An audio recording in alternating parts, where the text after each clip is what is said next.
ৰূপহীহাটৰ এখনি নামজ্জল শিক্ষা প্ৰতিষ্ঠান জ্ঞান বিকাশ বিদ্যাপীঠ সফলতাৰ ধাৰা অব্যাহত আছে। কলা আৰু বিজ্ঞান শাখাত অৱতীৰ্ণ হোৱা সকলো ছাত্ৰ ছাত্ৰীয়ে 100% সফল ফল অৰ্জন কৰিবলৈ সক্ষম হৈছে। কলা শাখাত মুঠ অৱতীৰ্ণ হৈছিল 132 জন শিক্ষাৰ্থী।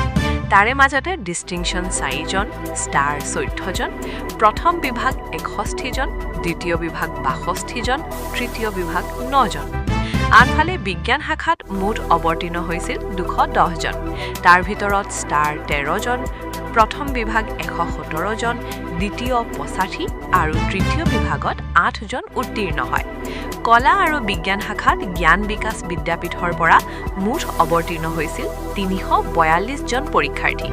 342 ছাত্ৰ ছাত্ৰীয়ে সুখ্যাতিৰে উত্তীৰ্ণ হোৱাত উৎফুল্লিত হৈ পৰিছে শিক্ষকৰ লগতে শিক্ষাৰ্থীসকলো।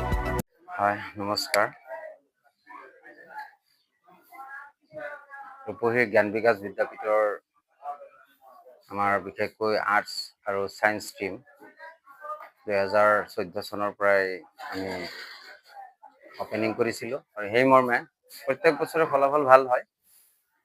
কিন্তু যোৱাকালি যিটো ফলাফল ওলাইছে উচ্চতৰ মাধ্যমিক চূড়ান্ত পৰীক্ষাৰ ফলাফল 2026,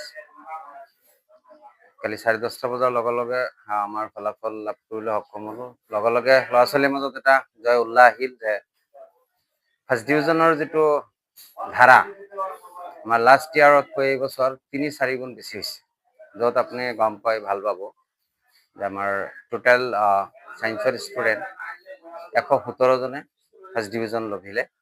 তাৰ ভিতৰত ষ্টাৰ্ছ নম্বৰ পালে 13 জনে আৰু অলপৰ কাৰণে এজন ল'ৰাই ডিষ্টিংশ্যন লাভ কৰিব পৰা নাই যদিও পাৰ্চেণ্টেজ 84.2 হ'ল।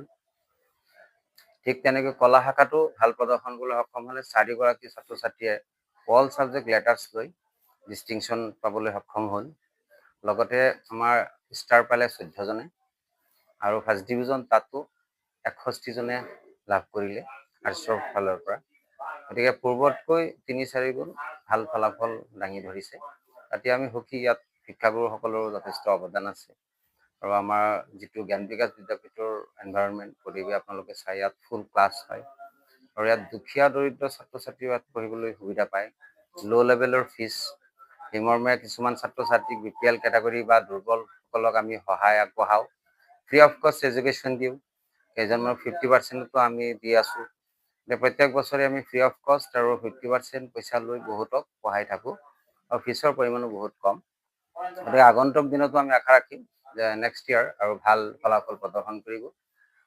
সকলোৰে ফালৰ পৰা আমি এনেকুৱা আশীৰ্বাদ বিচাৰিছোঁ আৰু যাতে এই অঞ্চলৰ গৌৰৱ কঢ়িয়াই আনিব পাৰোঁ, তাৰ এনেকুৱা এটা ভাল ফলাফল ভৱিষ্যতে দিব পাৰোঁ, তাৰ কাৰণে আশা থাকিল।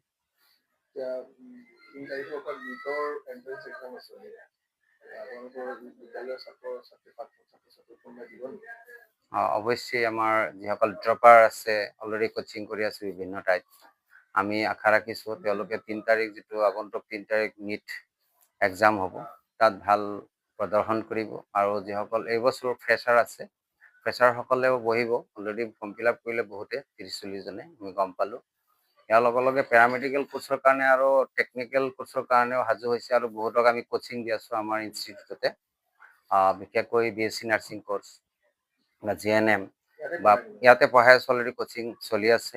আৰু ফাৰ্মাচী কোৰ্চৰ কাৰণে আৰু যিমান BSc টেকনিকেল কোৰ্চেছ আছে এইবিলাকৰো অলৰেডি কোচিং চলি আছে, আহিব পাৰে। বহু ল'ৰা ছোৱালীয়ে ইতিমধ্যে পঢ়ি আছে আৰু এওঁলোকৰ ফৰ্ম ফিল আপৰ এটা ডেট আছে, কাইলৈ শেষ হ'ব। আজি আৰু কালিৰ ভিতৰত আপোনাৰ 50% হ'লে এই পেৰামেডিকেল কোৰ্চেছৰ কাৰণে বা টেকনিকেল কোৰ্চেছৰ কাৰণে তেওঁলোক এলাউ হয়, ফৰ্ম ফিল আপ কৰিব পাৰে। কিছুমান আছে লিমিটেশ্যন আছে, আৰ্টছে নোৱাৰে, কিছুমানত আৰ্টছে পাৰে।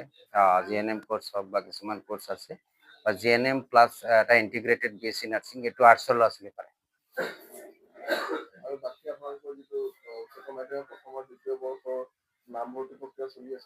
হয়, প্ৰথম বিশেষকৈ নামভৰ্তিকৰণ প্ৰক্ৰিয়া ইতিমধ্যে প্ৰায় সমাপন হ'বই, যিহেতু মেট্ৰিকৰ ফলাফল খুব সোনকালেই হৈছে। এইবছৰ 10 এপ্ৰিলত হৈছে। ইয়াৰ পিছত গভৰ্ণমেণ্ট ৰুল যিটো বা ডিপাৰ্টমেণ্টৰ ৰুল, সেইমতে যোৱাকালিলৈকে দৰ্পণৰ এপ্লাই আমাৰ হৈ গ'ল, বহুত বেছি বাকী নাই। এতিয়া কনফাৰ্মেশ্যন টাইম আহিছে, মানে এডমিশ্যন কনফাৰ্মেশ্যন এটা ষ্টেজ থাকে, সেইটো চলি আছে আজিৰ পৰাই।